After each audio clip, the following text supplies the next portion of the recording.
오늘은 원수마저도 사랑하라고요 라는 제목으로 말씀 전하겠습니다. 지금 주일 설교 때 계속해서 산상수훈의 말씀을 전하고 있습니다. 오늘은 산상수훈의 최고봉에 해당되는 말씀인데요, 백두산으로 치면 천지, 한라산으로 치면 어디요? 백록담, 최고 높은 말씀입니다. 오늘 주제는 원수를 사랑하라예요. 여러분, 이 말을 듣는 순간 굉장히 부담된다, 오르기가 쉽지 않겠다 하는 생각이 드실 거예요. 사실 지난주일 설교도 높은 봉우리였습니다. 악한 자를 대적하지 말라였는데요, 그런데 오늘 말씀에 비하면 더 낮은 거였어요. 오늘은 악한 자를 대적하지 말라 정도가 아니라 아예 원수마저도 사랑하라입니다. 훨씬 더 적극적이고 능동적인 명령이죠. 도저히 우리 혼자 힘으로는 오를 수 없는 봉우리입니다. 하지만 하나님께서 도와주신다면 정상에 오르게 될 줄을 믿습니다. 이런 마음을 담아서 우리 43절 말씀 같이 한번 읽겠습니다. 또 내 이웃을 사랑하고 내 원수를 미워하라 하였다는 것을 너희가 들었으나. 여기 보면 당시 이제 서기관과 바리새인들의 가르치는 내용이 나옵니다. 내 이웃은 사랑하고 내 원수는 미워하라. 굉장히 자연스러운 말씀입니다. 이웃에게는 당연히 사랑을 베풀어야 되고요, 반대로 원수는 어떻게 해야 됩니까? 때려잡아야 되는 게 인지상정 아닙니까? 이 정도가 사실상 도덕적인 인간이 오를 수 있는 최고봉이 아닐까 생각을 합니다. 서기관과 바리새인들도 그 정도 수준에서 가르쳤어요. 근데 사실 이 가르침은요, 성경하고 비슷한 부분도 있지만 성경과는 다른 부분도 있는 거예요. 이웃을 사랑하라는 말은 맞습니다. 그러나 원수를 미워하라는 말은 없는 말입니다. 당시 이제 유대인들은 나름대로의 이웃과 기준에 대한, 이웃과 원수를 정의를 했습니다. 이웃은 누구였을까요? 유대인 동족들이었습니다. 유대인들은 동족을 이웃으로 규정하고 12지파들끼리 우리가 서로 아끼고 행복하고 잘 살아야 된다, 그렇게 가르쳤고요. 반대로 유대인들에게 또 원수도 있습니다. 원수는 누구입니까? 이스라엘 주변의 이방 민족과 나라들이에요. 이스라엘 역사를 보면 끊임없이 가나안 땅을 침략했고 이스라엘을 괴롭혔던 그 나라들, 아람, 아수르, 바벨론, 블레셋, 이런 이방 나라와 민족들은 이스라엘의 원수다라고 정의했습니다. 결국 유대인들은요, 자기의 역사와 경험을 바탕으로 해서 이웃을 정의했습니다. 민족과 혈통이라는 기준을 가지고 이웃의 경계를 사실상 축소한 거예요. 사랑하는 성도 여러분, 우리는 어떻습니까? 여러분은 이웃의 경계를 어디까지 긋고 계세요? 혹시 혈연, 지연, 학연으로만 한정하고 계시지 않습니까? 어떤 분은요, 이웃의 범위가 딱 자기 가족들까지만 있어요. 내 부모, 내 자식, 배우자, 여기까지는 굉장히 관심을 쏟고 애를 쏟는데 여기에서 조금만 더 벗어나면 전혀 관심을 두지 않는 경우도 있습니다. 이웃의 범위가 너무 좁은 거죠. 또 더 심한 사람은 이웃의 범위가 자기예요. 나한테만 신경을 써. 내가 좋은 거, 내가 원하는 거, 내가 먹고 싶은 거, 자기만 신경 쓰는 사람은 더 좁은 사람이죠. 근데 어떤 분은 범위가 넓습니다. 이웃의 범위가 굉장히 넓어서 교회 공동체와 또 직장과 우리가 살고 있는 지역 사회까지 이웃의 범위를 넓힙니다. 그래서 교우와 직장 동료들을 위해서 함께 기도하고 함께 울고 함께 웃는 그런 공동체를 만들고자 합니다. 이웃의 범위가 넓은 거죠. 근데 예수님께서는요, 선한 사마리아 비유를 통해서 이웃의 범위를 훨씬 더 넓혀주셨습니다. 환난을 당한 자, 어려움을 당한 자 모두가 우리의 이웃이라는 거예요. 우리는 그들의 선한 사마리아인, 선한 이웃이 되어줘야 한다고 가르쳐 주셨고요. 오늘 이 산상수훈에 와서는요, 결정타를 날리십니다. 원수를 사랑하라 그래요. 감히 이웃의 울타리 안에 넣을 생각조차 못했던 바로 그 사람, 원수조차 이웃의 울타리 안에 넣고 원수를 사랑하라, 그 명령을 하세요. 그래서 오늘 본문이 우리에게는 큰 도전이며 오르기 어려운 봉우리가 되는 거예요. 사실 이 원수라는 단어가 우리에게 잘 와닿지 않을 수 있습니다. 그 당시에 이스라엘 백성들에게 있어서 원수는 적대국, 이방 민족 분명하게 드러났습니다. 타겟이었었죠. 하지만 오늘을 살아가는 우리들에게 이것이 그대로 적용되기는 어렵습니다. 제가 여러분께 한번 묻겠습니다. 여러분 혹시 여러분에게 원수가 있으세요? 철천지 원수가 있으십니까? 물론 있을 수도 있겠죠. 하지만 그렇게까지는 잘 없잖아요. 그래서 적용적인 관점에서 원수를 정의해 보면요, 원수는 어떤 사람이냐?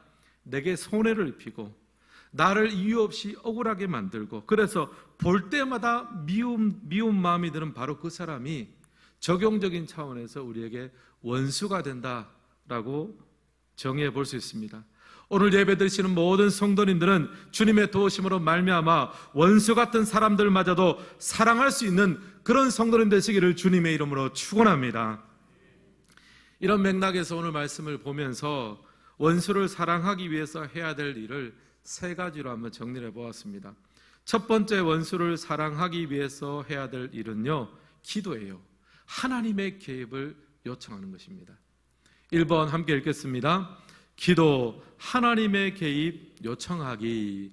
44절 말씀도 우리 함께 읽겠습니다. 나는 너희에게 이르노니 너희 원수를 사랑하며 너희를 박해하는 자를 위하여 기도하라. 여기 보면 박해하는 자를 위해서 무엇하라고 합니까? 기도하라 그래요. 여러분, 기도한다는 것은 하나님 앞에 탄원하는 거잖아요. 나와 나를 또 박해하고 힘들게 하는 그 사람 사이에서 하나님이 개입하기를 요청하고 탄원하는 것이 바로 기도예요. 제가 지난주에도 말씀을 드렸는데, 악한 자가 우리를 괴롭힐 때 우리가 바로 되받아치지 말라 그랬습니다.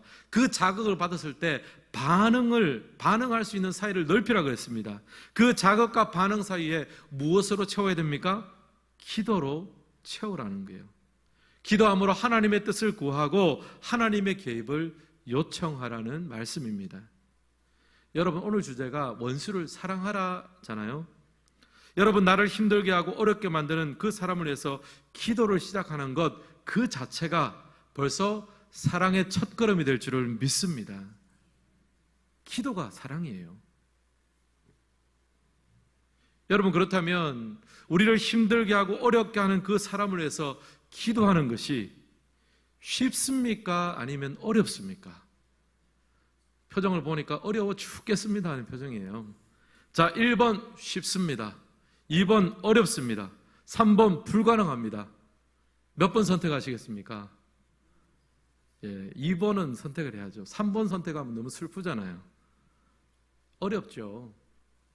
그러나 제가 볼 때 여러분, 우리가 상대가 누구든지 그 사람을 위해서 기도하면요, 마음이 가고 관심이 가게 되어 있습니다. 하나님께서 사랑할 수 있는 힘과 용기와 지혜를 공급해 주세요. 그리고 여러분, 억울하고 상처받은 것이 있다면 그냥 마음에 담아두시면 안 됩니다. 화병 생겨요. 만약 그 화를 사람들에게 풀어내면 죄가 됩니다. 사단에게 틈을 주는 거죠. 그러나 하나님 앞에 풀어내면 기도가 될 수 있습니다. 여러분을 이유 없이 힘들게 하고 억울하게 만드는 사람이 여러분 삶 가운데 있습니까? 여러분, 그를 위해서 먼저 기도하기를 시작하십시오. 하나님께서 그러면 우리의 마음과 생각과 계획을 조정해 주시고, 그래서 그를 이해하고 사랑할 수 있는 힘과 용기와 지혜를 더해줄 줄을 믿습니다. 사도 바울은 또 로마서 12장 19절에서 다음과 같이 이야기했습니다. 우리 같이 한번 읽겠습니다. 내 사랑하는 자들아, 너희가 친히 원수를 갚지 말고 하나님의 진노하심에 맡기라. 기록되었으되 원수 갚는 것이 내게 있으니 내가 갚으리라고 주께서 말씀하시니라. 아멘. 여기 보면 원수 갚는 것이 누구에게 있다고 합니까? 주께 있다. 하나님께 있다는 거예요. 사람에게 있지 않습니다. 내가 갚으리라 주님께서 분명히 약속하셨어요. 그러므로 하나님의 개입하심을 기대하며 기도하시기 바랍니다. 원수 갚는 것은 하나님의 권한입니다. 침해해서는 안 돼요. 자, 그러면 오늘 말씀을 가지고 우리가 한번 실습을 해보겠습니다. 지금 여러분 마음속에 한 사람을 한번 떠올려 보십시오. 나를 힘들게 하고 나를 억울하게 만들고 마음속에 미운 사람 한번 떠올려 보세요. 그리고 그 사람을 원망하고 미워했던 그 시간들도 한번 계산해 보십시오. 헤아려 보십시오. 여러분께 묻겠습니다. 여러분 그 사람을 위해서는 과연 얼마나 기도해 보셨습니까? 미워하고 원망한 시간만큼 기도하셨습니까? 아니면 잠깐이라도 무릎 꿇고 그 사람을 위해서 간절한 마음으로 간구해 보셨습니까? 여러분 사랑은요 뭐 대단한 실천이 아닙니다. 사랑은 기도입니다. 그를 위해서 하나님 앞에 무릎 꿇는 그 자체가 그 사람을 사랑하는 첫걸음이에요.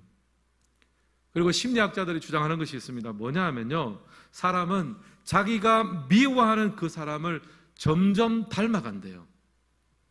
예를 들면 직장에 아주 꼰대 같은 상사가 있다고 생각해 보십시오. 부하 직원들을 막 무시하고 함부로 부립니다. 그러면 이제 밑에서 그 모습을 보면서 야, 속으로 욕하면서 나는 절대로 안 저래야지, 막 속으로 욕하면서 그렇게 해요. 근데 심리학자들이 말하는 게 뭐냐 하면은 10중 8구 똑같은 사람이 된다는 거예요. 각인 효과라 그럽니다. 욕하면서라도 마음속에 집중하고 본 것은 내가 똑같이 닮아간다는 거예요. 여러분 우리도 마찬가지입니다. 우리가 누군가를 미워하고 있다면요, 그 마음을 하나님 앞에서 풀지 않으시면 결국에는 내가 미워한 그 똑같은 모습들이 내 안에도 그대로 각인이 되고 전달되는 거예요. 사랑하는 성도 여러분, 우리 여러분의 삶 가운데 미워 원수 같은 사람이 있습니까? 먼저는 기도함으로 하나님의 개입을 요청하십시오. 원수 갚는 것은 하나님께 있습니다. 내가 원수 갚고 내가 해결하려고 하면요, 나도 그 사람과 똑같은 사람이 될 수밖에 없습니다. 기도함으로 하나님의 개입함을 요청하며 누구라도 사용할 수 있는 용기와 능력과 지혜를 얻으시기를 예수님의 이름으로 축원합니다. 두 번째, 원수를 사랑하기 위해서 해야 될 일은 아가페 사랑이에요. 아버지 닮은 자녀로 살아가야 합니다. 2번 함께 읽겠습니다. 아가페 사랑, 아버지 닮은 자녀로 살아가기. 45절 말씀 우리 함께 읽겠습니다. 이같이 한즉 하늘에 계신 너희 아버지의 아들이 되리니 이는 하나님이 그 해를 선인과 악인에게 비추시며 비를 의로운 자와 불의한 자에게 내려주심이라. 아멘. 여기 보면 하늘에 계신 우리 아버지는 어떤 분이십니까? 악인과 선인에게 동일하게 해를 비추시는 분입니다. 또 의로운 자와 불의한 자에게 똑같이 비를 내려주세요. 만약에 제가 하나님 같으면 좀 미운 사람한테는 햇빛 안 비춰줄 것 같아요. 너는 평생 그늘에서 살아라. 근데 하나님은 그렇게 하지 않으세요. 조건 없는 사랑을 베풀어 주십니다. 여러분 하나님은 어떤 분이냐면요, 누구를 사랑할 때 사랑하는 이유가 상대방에게 있지 않아요. 저 사람이 사랑할 만한 사람을 사랑하는 것이 아니라 하나님이 사랑하는 근거는요, 하나님 자신에게 있습니다.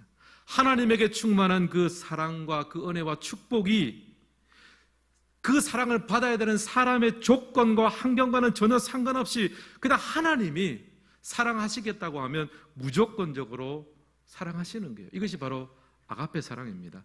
우리가 믿는 아버지 하나님이 이런 분이에요. 그러니까 하나님의 자녀인 우리가 그 하나님의 아가페 사랑을 닮아가야 된다는 말입니다. 그럼 이제 여기서 이 사랑이라는 말을 다시 한번 우리가 생각해 봅시다. 우리가 살아가면서 사랑이라는 말을 얼마나 많이 사용합니까? 성경에도 많이 나오고요. 또 뭐 유행가 가사에 아마 90% 이상은 다 사랑에 대한 노래일 거예요.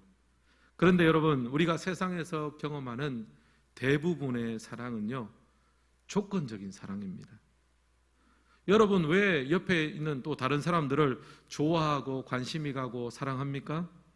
그 사람이 우리에게 뭔가 나하고 맞고 뭔가 내게 도움이 되기 때문입니다.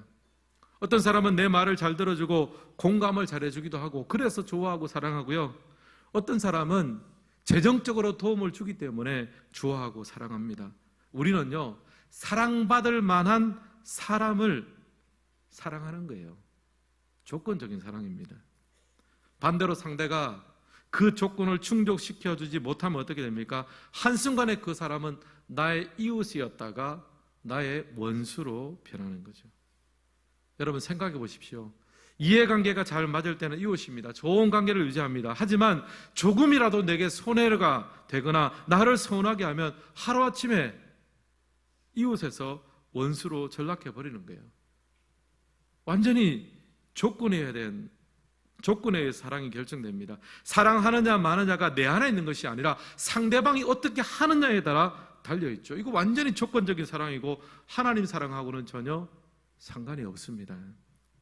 반대로 하나님 사랑은 어떻습니까? 아가페 사랑이라고 말씀드렸죠. 상대의 조건과 상관없이 하나님은 사랑해 주십니다. 상대방을 사랑하는 이유가 상대에게 있는 것이 아니라 사랑을 베풀어 주시는 하나님 자신에게 있어요. 하나님의 선하심과 인자하심 때문에 이 세상을 사랑하십니다. 그래서 선인과 악인 모두에게 해를 비추어 주십니다. 여러분, 우리 아버지 하나님이 이런 분이고요. 우리는 자녀로서 이 아가페의 사랑을 본받아야 된다는 거예요. 사랑하는 성도 여러분, 우리 아버지 하나님을 닮아가서 아가페의 사랑을 배우고 실천하는 은혜가 있기를 주님의 이름으로 축원합니다. 그러면요, 우리의 사랑이 어떻게 변해야 되겠습니까? 우리가 누군가를 좋아하고 사랑한다면 그 사람이 내게 잘해줄 때만 좋아하고 사랑하는 것이 아니라 그것과는 상관없이 성도인 우리의 가슴 가운데 하나님의 사랑이 가득하기 때문에 상대방이 내게 어떻게 하든지 그것과는 상관없이 내 안에 있는 하나님의 사랑 때문에 내가 좋아하고 선대해 줄 수 있는 거예요. 성도라는 이런 사람입니다. 상대를 사랑하느냐 마느냐를 결정을요, 상대방에게서부터 찾질 않아요. 내 안에서부터 발견하는 거예요.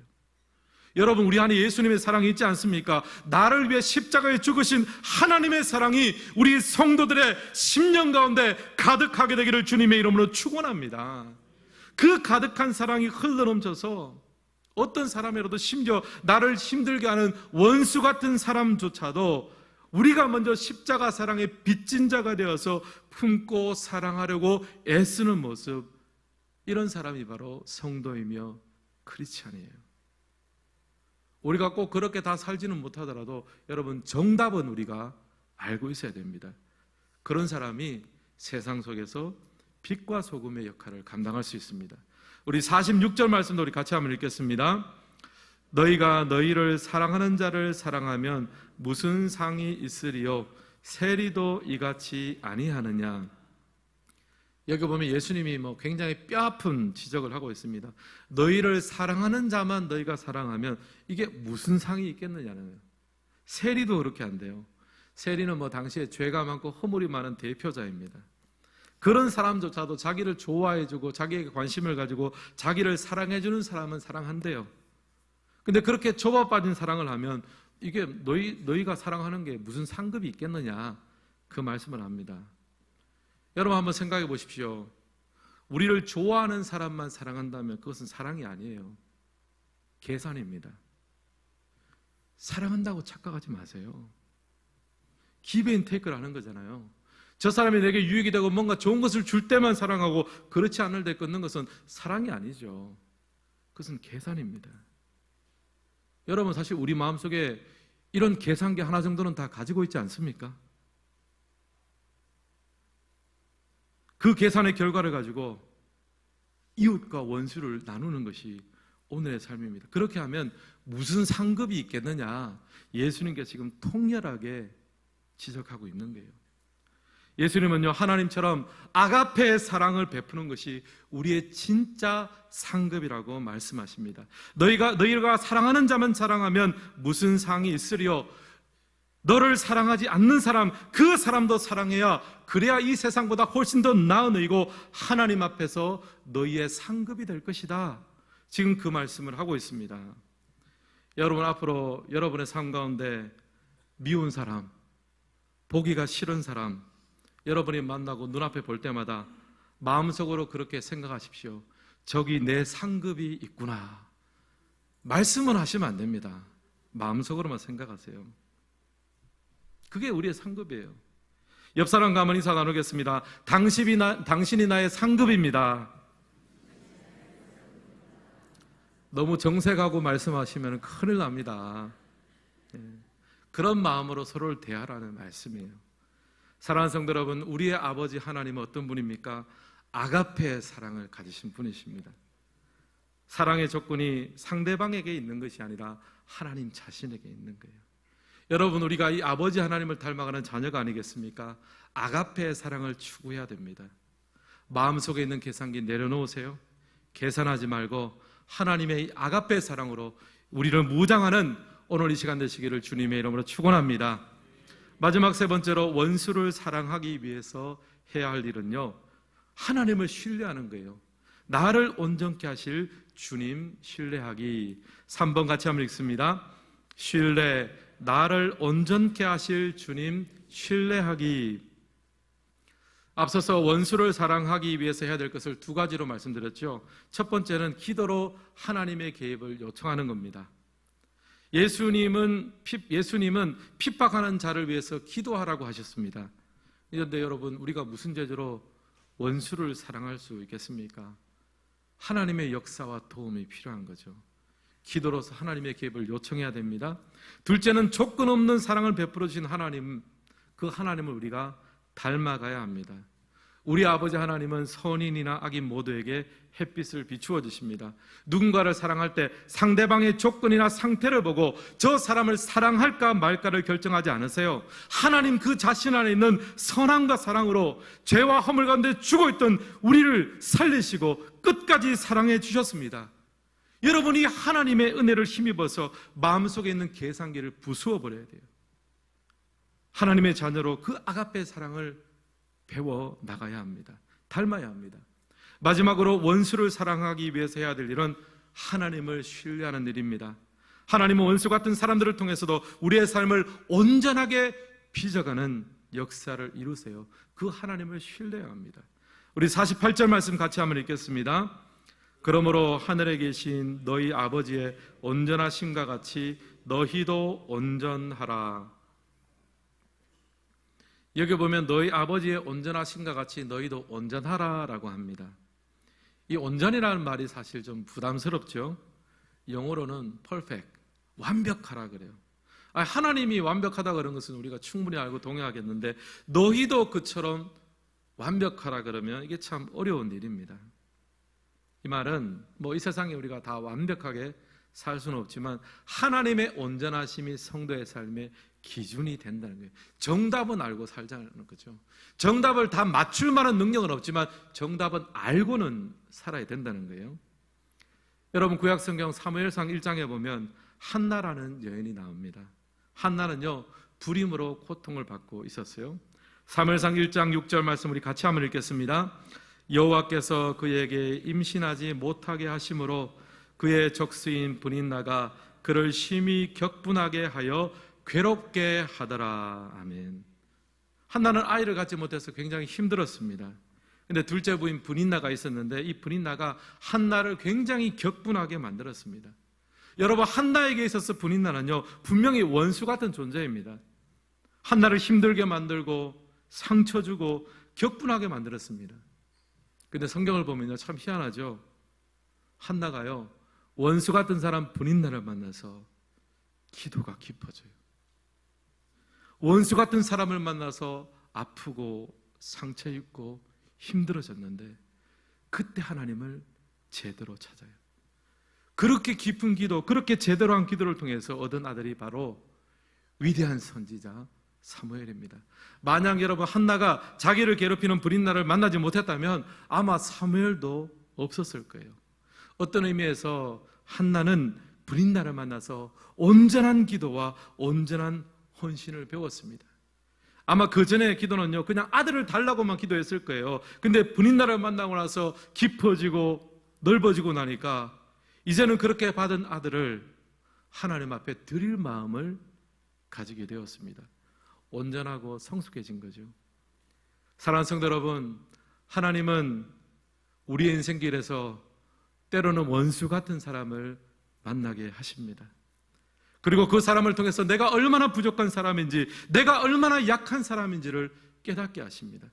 그래서 더 기도하게 하고 더 간절하게 하고 결과적으로 하나님의 온전함을 배우고 닮아가게 합니다. 여러분의 인생길 앞에 어떤 원수 같은 사람이 지금 있으십니까? 여러분, 그 사람은 그냥 원수가 아닙니다. 하나님은 그 사람을 통해 여러분의 삶을 온전하게 만들어 가실 것입니다. 그러므로 그 사람을 너무 미워만 하지 마십시오. 그 사람에 너무 집중하지도 마십시오. 오히려 하나님 앞에 집중하시길 바랍니다. 여러분, 이런 의미에서 우리는 갈림길에 서 있는 거예요. 한나가 브린나에게 집중했다면 평생을 원망과 상처로 끝낼 수밖에 없었을 거예요. 그러나 한나가 하나님께 집중하기 시작하니 원수 같은 브린나를 넘어서 사무엘을 얻는 축복을 받게 되었습니다. 여러분, 한나의 길을 가시기를 주님의 이름으로 축복합니다. 여러분, 하나님을 신뢰하십시오. 여러분의 인생길에 만난 그 미운 사람, 여러분을 힘들게 하는 그 사람, 여러분의 상처 주는 그 사람 때문에 여러분의 인생을 망쳐지지 않을 거예요. 하나님이 성도의 삶을 보호하십니다. 그렇게 끝나지 않도록 하나님께서 지키시고 보호하십니다. 오히려 그 사람 때문에 더 간절하게 되고 더 온전하게 되고 더 성숙하게 될 거예요. 여러분, 하나님을 신뢰하십시오. 여러분의 계산기를 내려놓으십시오. 한참 두드려봐야 맞지도 않잖아요. 하나님을 신뢰하십시오. 여러분의 계산을 믿지 마시고 주님을 믿으시기를 바랍니다. 그렇게 한 발 한 발 순종하며 나아갈 때 언젠가 원수 같은 그 사람마저 사랑하게 되는 날이 오게 될 줄을 믿습니다. 사랑하는 성도 여러분, 오늘 우리는 산상수훈의 최고봉에 올랐습니다. 올라보니까 우리 힘으로는 오를 수가 없음을 여실히 느낍니다. 그래서 기도하며 성령의 도우심을 간구합니다. 여러분, 오늘 설교 제목이 원수마저도 사랑하라고요 입니다. 이제 그 질문에 답을 드리겠습니다. 내 원수를 사랑하십시오. 예수님이 그렇게 하셨고 예수의 사람 크리스찬 성도도 그 삶으로 부르심을 받았습니다. 여러분, 이것이 정답입니다.